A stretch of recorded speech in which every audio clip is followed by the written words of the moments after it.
अब आज हम जो बात करने जा रहे हैं वो बेसिकली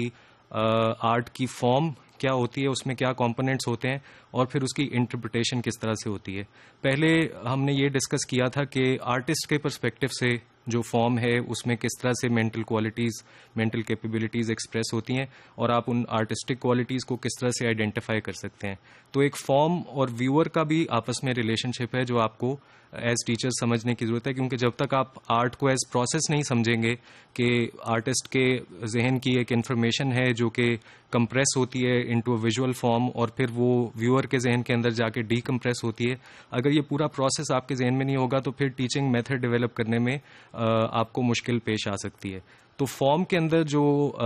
एसेंशियल कंपोनेंट्स हैं उनको आप नोट डाउन कर लें। एक तो ये है कि उसके अंदर एक थीम होता है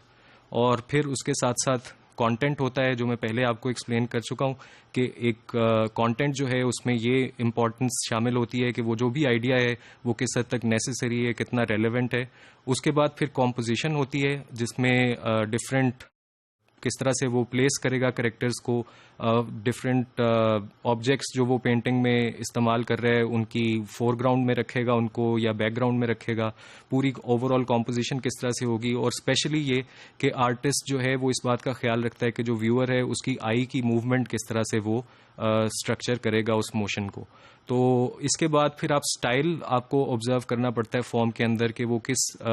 स्टाइल को फॉलो करती है, वो एब्स्ट्रैक्ट है, रियलिस्ट है, इम्प्रेशनिस्टिक है, पोस्ट इम्प्रेशनिस्टिक है, या फिर वो एब्स्ट्रैक्शन की एक और फॉर्म जिसको एब्स्ट्रैक्ट एक्सप्रेशनिज्म कहा जाता है वो उससे बिलोंग करती है। तो आपको उसका स्टाइल भी आइडेंटिफाई करना है। फिर उसके बाद उसमें एक्सप्रेशन एक और फीचर है। एक्सप्रेशन का मतलब ये है कि जो आर्टिस्ट दिखाना चाहता है उसकी कॉम्पोजिशन किस हद तक फाइडेलिटी में है उस आइडिया के, वो कितनी फेथफुली उस आइडिया को रिप्रेजेंट करती है। उसके बाद फिर elements and principles of design involve होते हैं जिसमें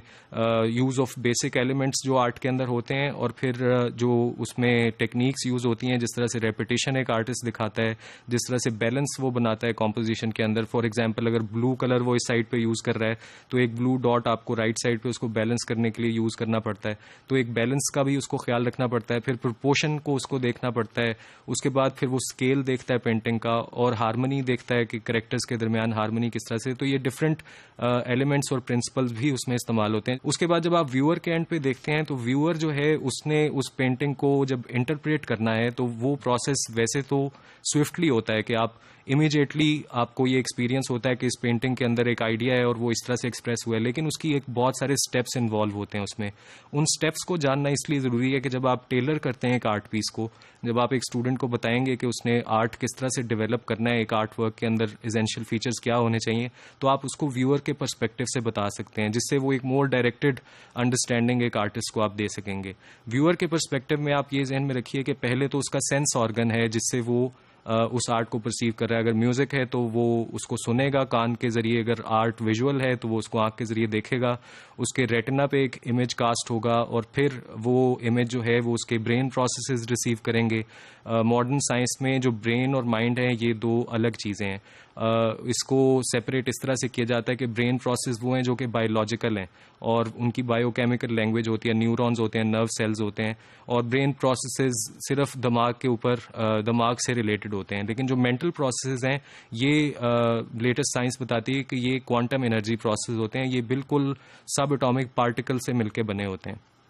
तो आप ये जहन में रखिए कि जो व्यूअर है उसकी सेंस ऑर्गन एक इन्फॉर्मेशन परसीव करता है, उसको फिर ब्रेन रिस्पॉन्ड करता है जिसमें डिफरेंट नर्व सेल्स जो हैं वो उस चीज़ को इंटरप्रेट करते हैं, वो स्पेशलाइज्ड होते हैं। कुछ नर्व सेल्स जो हैं वो सिर्फ कलर को देखते हैं, कुछ टेक्सचर के बारे में सेंसिटिव होते हैं, जो उनकी एक जेनेटिक मेमोरी होती है उसके मुताबिक वो रिस्पॉन्ड करते हैं। और फिर ये कितने सारे सेल्स जो हैं मिलके एक मैप